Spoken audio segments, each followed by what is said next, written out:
मेरे अपने होते तो ऐसा कभी नहीं करते। मेरे जीते जी घर अपने नाम कराने की बात नहीं करते। सुबह से कावेरी और उसके बेटे रमन के बीच कहासुनी हो रही थी। रमन अपनी जिद पर अड़ा हुआ था कि इस घर को मेरे नाम कर दीजिए। बस यही एक रट लगाए बैठा था, आगे कुछ सुनने के लिए तैयार ही नहीं था। हम दोनों तब ही बात करेंगे जब आप घर मेरे नाम करोगी, ये कहकर पैर पटकते हुए घर से बाहर निकल गया था। कावेरी जी सोच रही थी कि मेरे जीते जी घर बेटे के नाम कैसे कर सकती हूँ।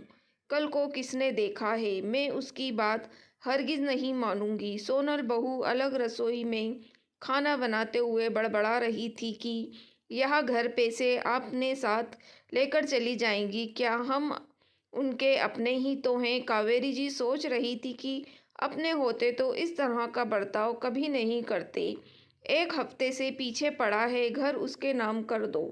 अचानक ही कावेरी जी को उसके ससुर की बातें याद आई थी। मरने के पहले उन्होंने कहा था कि कावेरी बेटा, अपनी संपत्ति किसी को भी मरने से पहले मत दे देना, मरने के बाद तो वहाँ उनका ही हो जाएगा। यह मेरी सीख है बेटा, गांठ बांध कर रख लेना।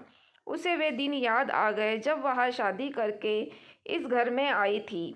सास उसे पसंद नहीं करती थी क्योंकि वह ससुर की पसंद थी। कावेरी के पिता सुरेश और ससुर कुमार दोनों अच्छे दोस्त थे। कावेरी की माँ जब वह छोटी थी तभी गुजर गई थी। कावेरी के पिताजी ने ही अपनी पत्नी के गुजर जाने के बाद कावेरी को पढ़ा लिखा कर बड़ा किया था।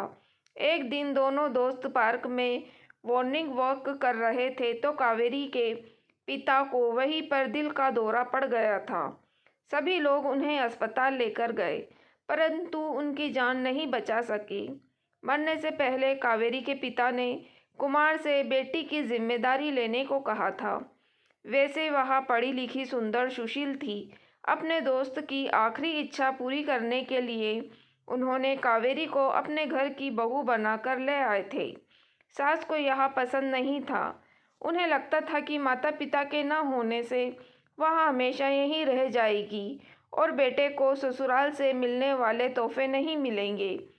इसलिए वह कावेरी को बहुत ताने देती थी और पूरे घर का काम उसी से करवाती थी। कुमार जी अपनी पत्नी के मुंह नहीं लगना चाहते थे पर कावेरी से कहते थे कि अन्याय के खिलाफ लड़कर बहू ऐसे ही चुप रहेगी तो तेरी सास तुझे ऐसे ही सताएगी। कावेरी को लगता था कि माँ तो बचपन में ही गुजर गई थी, कम से कम सास में माँ को देख लूँगी। कुमार जी का बेटा मोहित बहुत अच्छा था, वह अपनी पत्नी को बहुत मानता था। ऐसे ही जिंदगी गुजर रही थी। एक दिन बच्चे के स्कूल से घर लौटे उनके खाने पीने का इंतज़ाम करके उनका होमवर्क कराना और उनकी पढ़ाई पर ध्यान आदि काम उसी दिन में बच्चे रात को खाना खाकर सो गए थे और वह मोहित का इंतज़ार कर रही थी।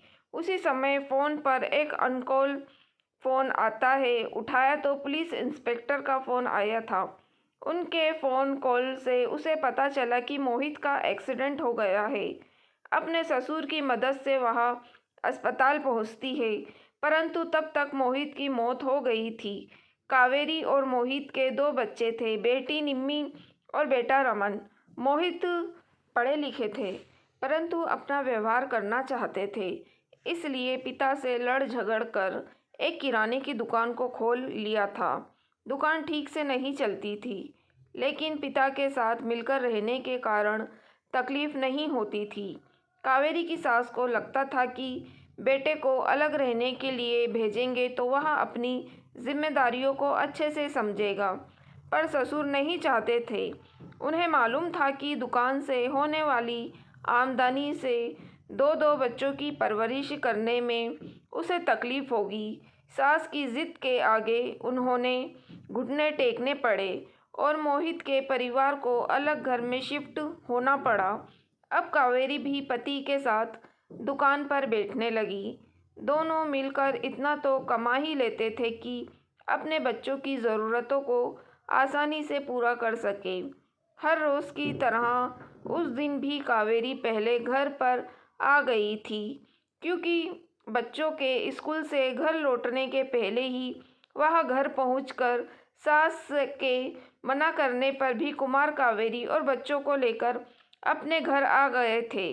कावेरी अभी भी दुकान संभाल रही थी, घर और बाहर तथा बच्चों और ससुर की जिम्मेदारियों को भी निभा रही थी। फिर भी कावेरी को सास के तानों को सहना पड़ता था। इसी तरह सालों बीत गए, बच्चे भी बड़े हो गए और सास की मृत्यु भी हो गई थी। कुमार जी ने ही मोहित की बेटी निम्मी की शादी धूमधाम से कराया। आज की तारीख में वहाँ विदेश में अपने पति के साथ मिलकर आराम से रह रही है। रमन की शादी भी हो गई है।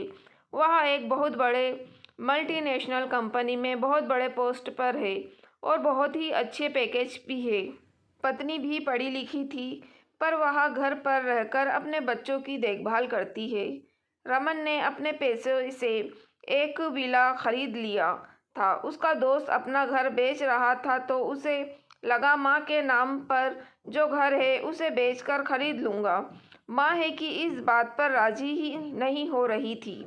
कावेरी के ससुर ने उसे यह घर उसके नाम पर करते हुए कहा था कि बेटा तुम नीचे के घर में रहना, ऊपर के दोनों घर किराए पर हैं और ना उस किराए से तुम अपना गुजर कर लेना।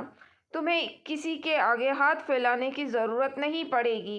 किसी के बहकावे में मत आना। बच्चों के मुंह में अपने पैर पर कुल्हाड़ी मत मार लेना, कहते हुए गुजर गए थे। बेटा बहू भी साथ रहते हैं, पर मजाल है कि घर खर्च के लिए वह आगे बढ़कर पैसा देते हों। ऐसे में अगर घर उनके नाम कर दिया तो वह कैसे जिएंगी। रात भर उसे नींद नहीं आई। अंत में उसने निर्णय लिया कि बेटा साथ में रहे या ना रहे, मैं अपना घर उसके नाम नहीं करूँगी। मेरे बाद ही उसका इस घर पर अधिकार होगा। मेरे जीते जी अब अन्याय नहीं सहूँगी। सोच लिया। सुबह उसने बेटे बहू को बुलाया और अपना निर्णय सुना दिया। यह भी कह दिया कि तुम्हारे मेरे साथ रहना है तो बिना झगड़ों के रहना, अन्यथा अपने घर में रहने के लिए जा सकते हो, क्योंकि मैं ये घर तुम्हारे नाम नहीं कर सकती। मेरे मरने के बाद तुम्हारा है। आगे तुम सोचो लो। रमन और उसकी पत्नी अपना समूह लेकर कुछ दिन तक घर में तो थे, फिर अपने घर में वहीं शिफ्ट हो गए।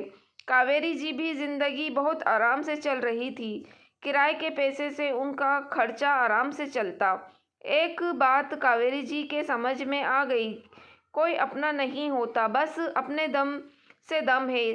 सही है दोस्तों, दुनिया में आए दिन होने वाले हादसों से हमें यह सीख तो लेनी ही चाहिए कि जो पैसा या घर बार है हमारे बाद ही बच्चों को मिले। जीते जी बच्चों के मोह में पड़कर अपना सब कुछ उन्हें नहीं देना चाहिए, वरना आप खाली हाथ रह जाओगे और बुढ़ापे में कोई सहारा नहीं होता। दोस्तों, अगर आपको कहानी पसंद आई हो तो प्लीज़ आप मेरे चैनल वॉइस ऑफ नीलोफर को सब्सक्राइब ज़रूर कीजिएगा और मेरी वीडियो को लाइक और शेयर भी ज़रूर कीजिएगा। Thank you for watching.